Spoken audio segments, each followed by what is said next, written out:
All right, going to Knoxville this weekend. Got a great opportunity, great challenge, obviously, playing in an incredibly hostile environment this weekend. There'll be a lot of excitement around the game and being on prime time. It's right on time. So Tennessee, as you all know, incredibly explosive on offense. They're second in the country in scoring offense, 46 points a game, third in total offense, over 500 yards a game. Historically speaking, for their program through 8 games, I think this is the second most points they've scored through 8 games in the history of their program. They're averaging 51 points a game at home in their 4 games. And within the conference, they lead the conference in scoring at 38 yards or 38 points a game. 4th down conversions, they're tops in the conference. And they are really disruptive on defense. 27 sacks, are 3rd in the conference and 6th in the country. And 7.8 tackles for loss a game. They lead the SEC in turnovers with 14 and lead the country in defensive touchdowns with 5 of them. They've also outscored their opponents. They lead the country in their total points in the first quarter. They've scored 121 points in the first quarter. Joey Aguilar's done a fantastic job. He's helped their offense just be incredibly efficient and explosive. He's thrown the deep ball with great accuracy, and he's allowed them to kind of stay on schedule really through all 8 games. He's been fantastic for them, and they've got excellent receivers led by Chris Brazzell. 2 years ago, I think he transferred there, but he's big, long, fast. They got 3 guys that can really go up and get it, and then Deshaun Bishop is an excellent running back, tough, physical, really good. Defensively and offensively, they've got both coordinators back, and Tim Banks and Joey Halsey, and they're just doing a fantastic job. They got a really good football team right now, and going to present a great challenge for us. Start with Mason Young. Yeah, Brent. When you got a quarterback in John that's kind of having some ups and downs, I'm curious, how much do you sit down with him and watch film, and what's kind of the head coach's role in helping a quarterback get back on track? Yeah, just get your arm around him, talk open and honest with him, and try to help him manage the burden of expectations and the burden of responsibility. Certainly everything goes through the quarterback. I've said this a lot. You playing good people, you can't have a quarterback that plays poorly and expect to win, but you don't have to play perfect and win either. You just have to be able to manage the game well, and for the most part, he's done a really good job of that. We're 6-2.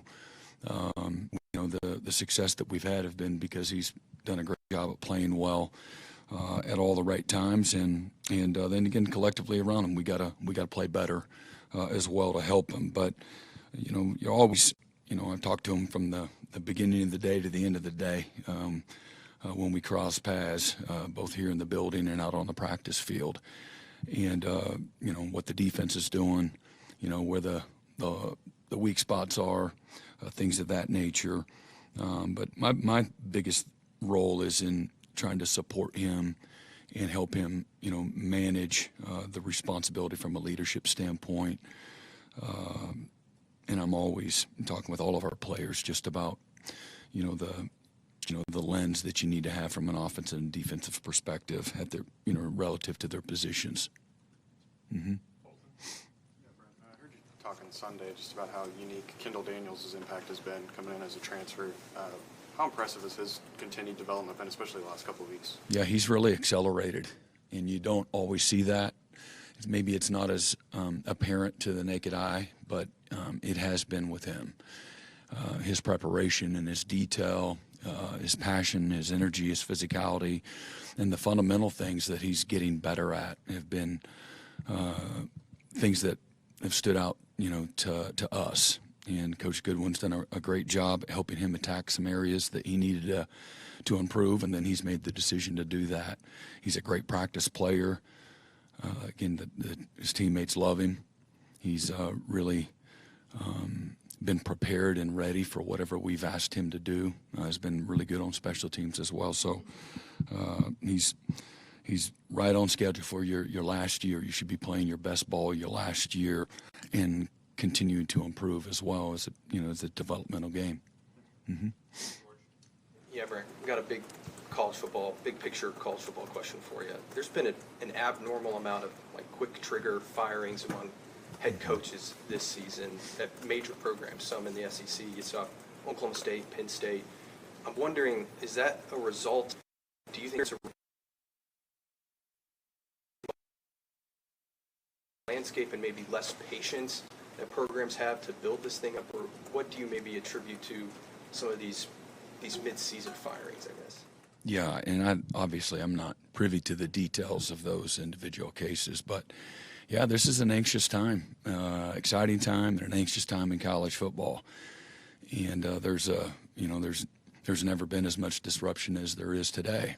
And every university and fan base, the university-wise, from an administration and leadership, they have their own set of standards and priorities. And so from a fan perspective, man, everybody, they want a piece of that action, and I get it.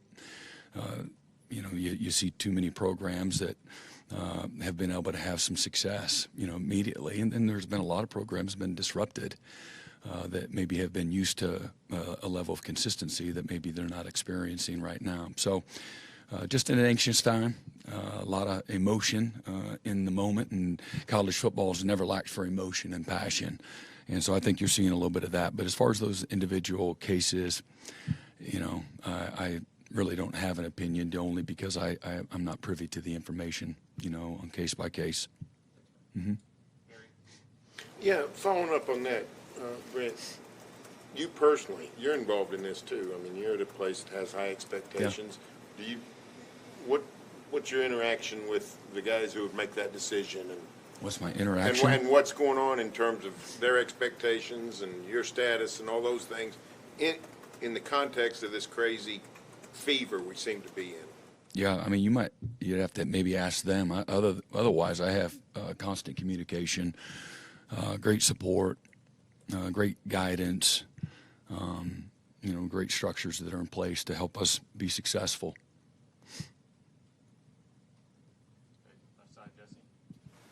Brent, wanted to ask you about your special teams. We've seen really good moments from them throughout the year. Who's that? The special teams. Yep. We've seen really good moments from them throughout the year, but the last few weeks maybe a few costly penalties, especially on returns. Just how do you guys go about cleaning that up, and how have you seen Coach Deacon maybe attack some of those issues? Yeah, I mean, the way you affirm success, same thing. You're always looking for opportunities to teach, and the penalty, obviously, that we had. I know I spoke about this a couple of times, but put us in a tough position coming out of our own end zone, and then we followed it up with another penalty after a positive play coming off the end zone prior to the safety. And but the fumble's something that's you always hate, and so you say, how do you avoid that?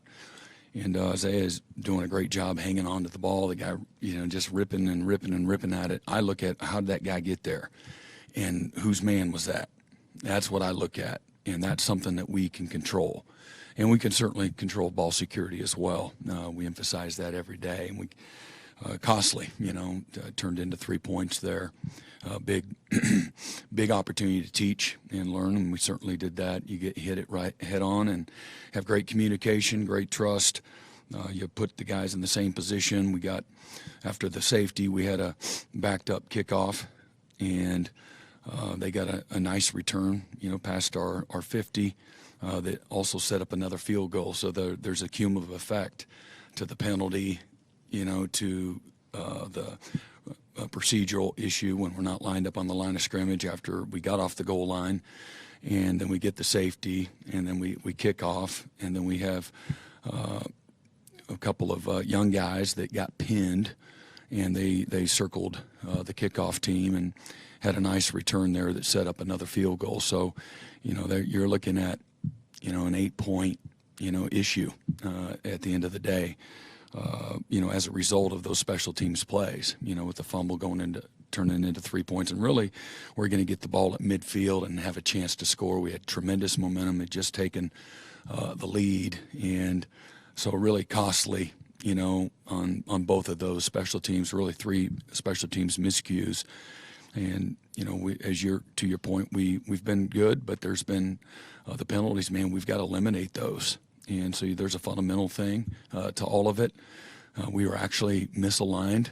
I had a player that was a backup that got in the game and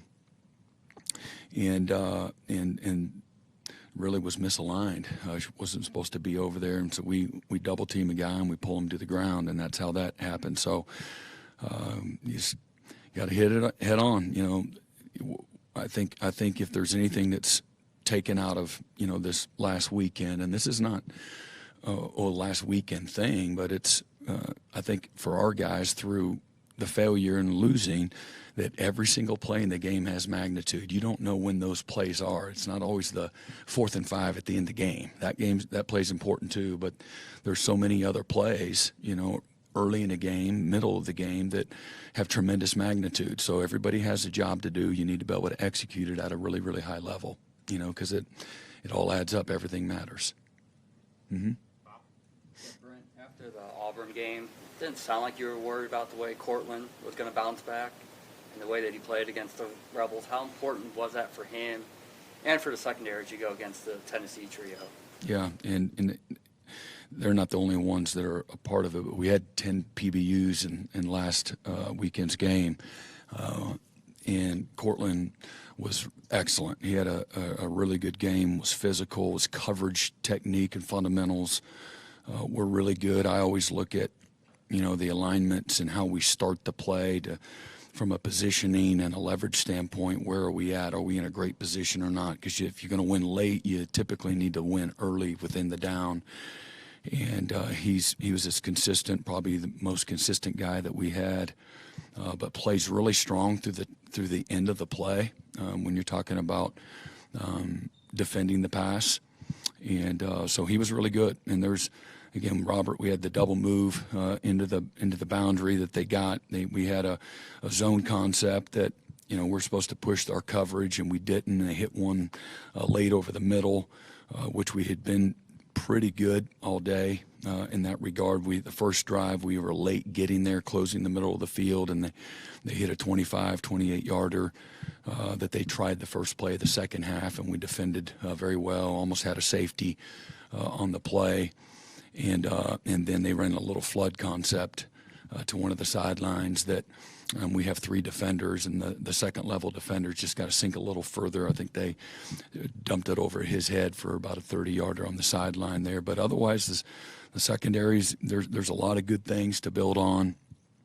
We're going to be challenged, in maybe a whole different way this week from a scheme standpoint, personnel standpoint. Again, back-to-back weeks of really excellent receivers, skill, and quarterback play. But, again, I love the guys, from where we started the season to where we're at now. Eli's getting into a good rhythm as well, and Jacoby got in and did some good things. Day got in, and he did some good things as well as Cortland and our safeties. Brent, you, of course, know Seth Luttrell real well. Now you're facing him. He's on the other side. What do you think that dynamic will be like on Saturday? I don't think there'll be any kind of dynamic between Seth and I. I haven't spoken to him in a long time, but he's doing a great job, obviously, being a part of the offensive staff and the success that they've had this year. But it's never about, 2 people. This is a player's game and not a coach's game. But he's doing great. He landed right on his feet. Second row, Davis. Yeah, Brent, you kind of talked about the secondary. Tennessee likes to pass the ball a lot, like Ole Miss. What can you take from last week and apply it to Tennessee? Yeah, you're always learning every single week. Every week teaches you about the game, about, starting every play with a great alignment, great stance, great eyes, great feet, understanding where your help is, all of those things. So plenty to learn and carry over, the success, some of the mistakes that we made. And now the challenge is you're on the clock to learn a new DNA and new concepts and things of that nature. And, your coverage is always tied to your front and vice versa. And, but our guys are going to be ready to, for the challenge of this week and, the enormity of what's in front of them. I know they're looking forward to it and having a good week of practice and being as prepared as we can be. Second row right side, Joe Masato. Yeah, Brent, how have you seen Ben Arbuckle sort of navigate the ups and downs of the offense and just kind of the inherent pressure that comes with being an offensive coordinator? Yeah, just head on, tough-mindedness, always a good, honest evaluation, self-analysis of, what's good, what isn't, what we need to do, what we need to lean on, what we need to protect. Very, very thorough and very straightforward, ultra consistent, in his approach, his passion, his energy, his toughness, the details, the discipline, those types of things. Mm-hmm. Yeah, Coach, is there a certain way that you can prepare for trying to defend explosive plays, or just does that come down to just guys winning their matchups and the little details like that? Oh yeah, I mean you could. Yeah, there's lots of things that you can do. You don't know when they're coming. Always, obviously, what concepts and things of that nature are coming, but you can sit back and put everybody, protect them on the goal line, and that sounds like a good plan. But then they throw the ball underneath, and it turns into a short catch, turns into an explosive play. We had 5 of them on offense, and they had 8, including a couple of runs. And when actually this year, I think last year we were in the 70s in the country in explosive plays given up, and this year we're top 5 in the country, least amount of explosive plays. So we've made a tremendous amount of improvement. And as I pointed out, some of those plays were the explosive plays I was talking about, and where we need to be a little better. This is football. They're going to always be a part of it. You want to limit them. That's the ideal. Teams that win the explosive play battle are going to give themselves an opportunity to win the game. And that's not certainly the only category, but one that we put a lot of time on staying on top of the football, both in run defense and pass defense. Going back to Cortland, not just this past weekend, but how have you seen him kind of respond from that Auburn game, these last few games in SEC play, and what does that kind of say about his mentality and his approach? Yeah, just he didn't flinch.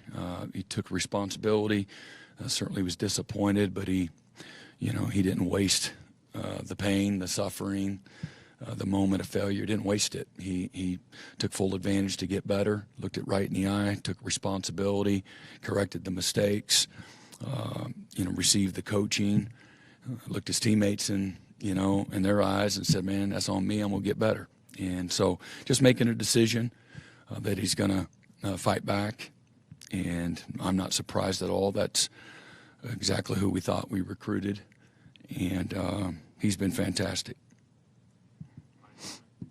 Yeah, Tennessee defense forced 14 turnovers this year. What have you seen prepared from that's just made them so good at? Just really aggressive. They're really aggressive. They're physical. That's typically how it happens. They've done a good job getting hands up, batting balls, but they have an aggressive approach.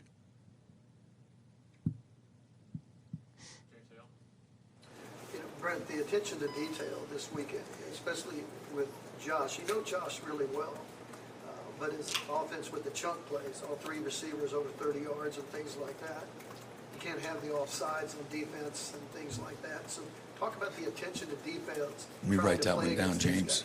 Huh? Can't have the offsides on defense. Well noted.